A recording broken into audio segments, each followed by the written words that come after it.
Și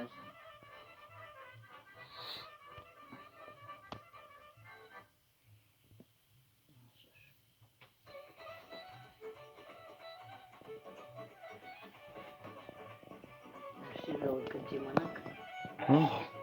Și rău când te mănâncă, îți vine săruchele. Să trece. Când te mănâncă, începe să treacă, știi? Păi de joi, vineri, sâmbătă, 4 zile poate. Ce poate? Uite, mi-e foc în mine. Uite, ăștia sunt maramuri așa, de ce? Păi da. Se cunoaște după portul lor tradițional de... Da. Două.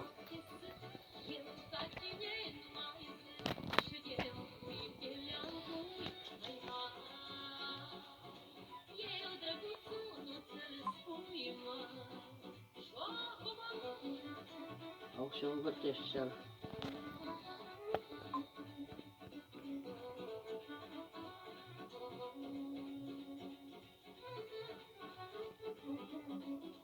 Uite așa să joace acolo, să cânte, să iubească unul pe altul, nu să o omoare, să taie.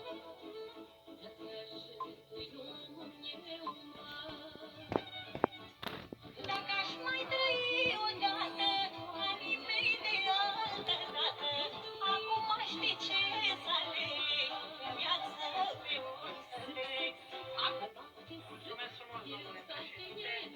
Am trăit să auzim și pasta România e datoare UDMR-ului. Cu ce vă suntem noi datori?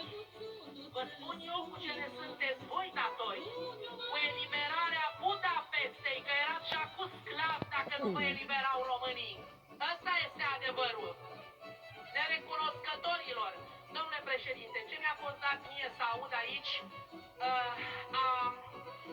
a întemeiat efectiv plângerea penală pe care eu, în calitate de senator și președinte al Partidului SOS România, împreună cu Partidul Ai SOS două România, funcții, am formulat această plângere penală împotriva celor doi inițiatori, dar și a UDMR-ului și a susținătorilor lor. Să știți că se poate, pentru că în cazul acesta în care se atacă statul de drept, Constituția României și se incită la lovitură de stat,